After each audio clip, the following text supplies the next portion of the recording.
Right, well the lads tell me that somebody's done this farmhouse here, a local lad up in the village. So I switched my attention to here, and seemingly the path is going to go there and along the bottom of that thing, so I'm going to do that. Oh, look!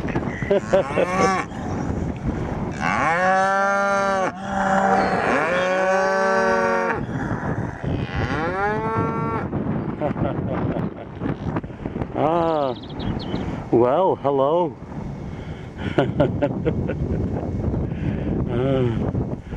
Frisky, yes you are. You're very frisky. Yes indeedy. Okay, this is part 2. My camera's decided to play ball for the moment.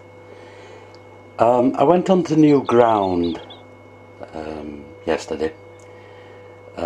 More like field walking. There was no modern rubbish at all, so I could use the days to best effect and get really deep and dig really faint signals, as is shown by the buttons and things here. Like, so let's start with the junkite, as I call it.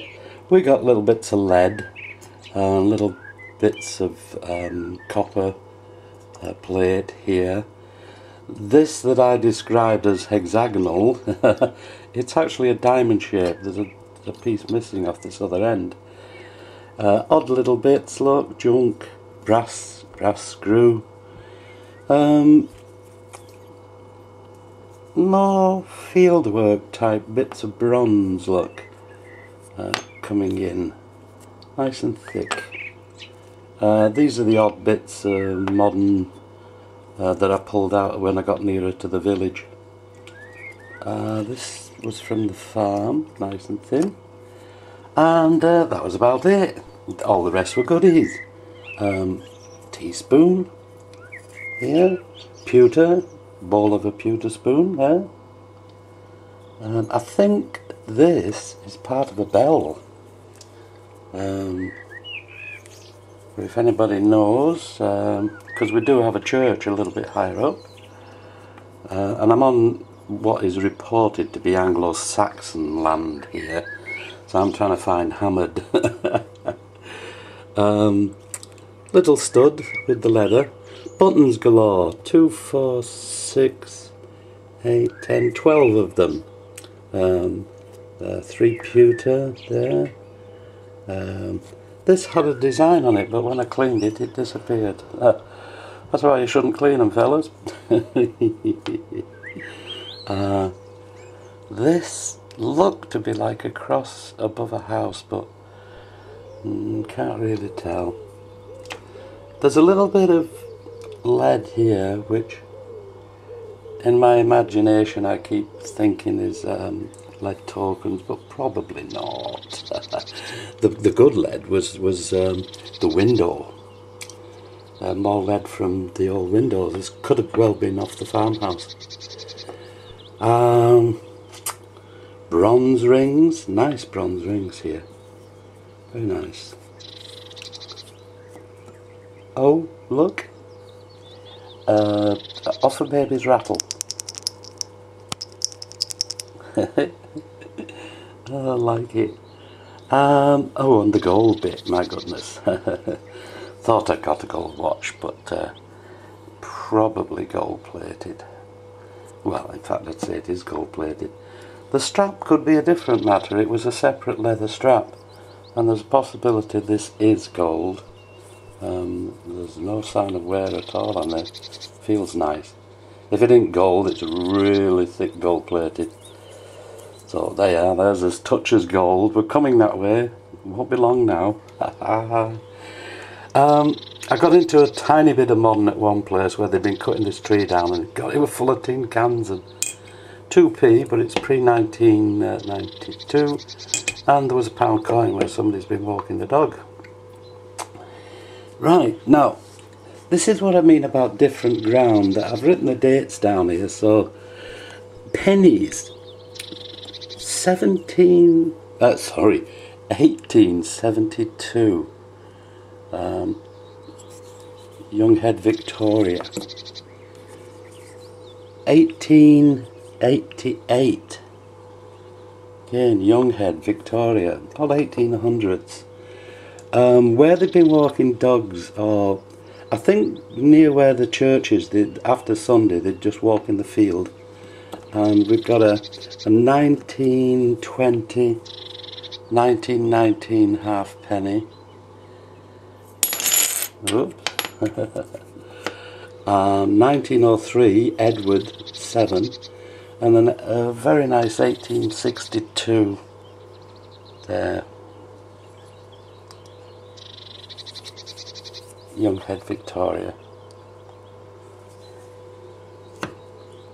Then, because I'm on junk-free ground and can use the GM power, comes up with this guinea token, half guinea token, gaming token. It is George III, and he is in there, but when I got this at first I thought, oh my goodness, hammered silver. And when I polished it, it started shining. I thought, yeah, it is silver, but nah, it's bronze or brass. About 18. Well, it's got 1820 on it, and then a farthing token. James Mitchell, he was a tobacconist in Scotland, on Canongate, and there's, oh, I forget it right way up, there's the cross pipes, a roll of tobacco at the top, and that's about 1780 to 1830, so we're getting back here. Yeah. You can't beat a bit of silver. Nice little Victorian 3p, 3 pence, threepenny bit.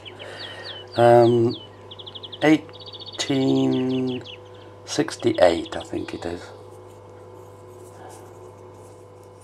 But very nice for field walking. It's the nearest I got to hammered, apart from that one.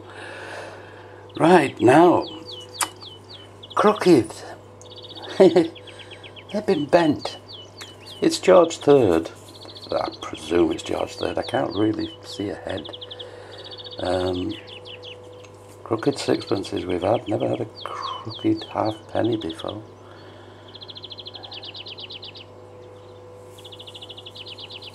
Is that something stamped on that?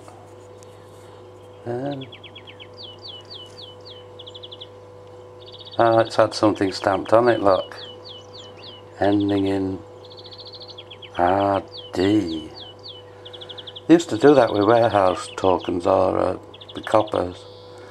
I've had large pennies stamped warranted, and they were for Keighley Workhouse. Now this one. You see if you get this one right way up. This is an Irish halfpenny. There we go. On the back, instead of Britannia, just where my thumbnail is there, there's the head, there's a body with the head and the harp, and on the top there's a crown. Can you see that crown? That is Hibernia, the Irish. Could well be George II, that one, with the Irish money. But they're very, very badly eaten.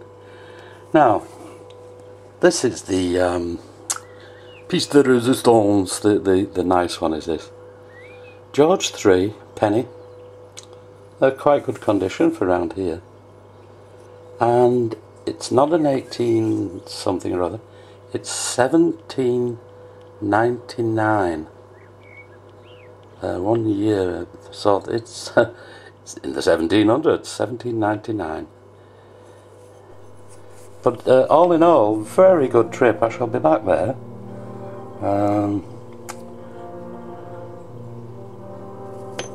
So, this is what the Deus does when it's in GM power. It finds all these tiny things, smaller things, when it can get away from the junk hide. So let's hope this camera behaves itself, and we'll see you later. Happy hunting, fellas. Bye.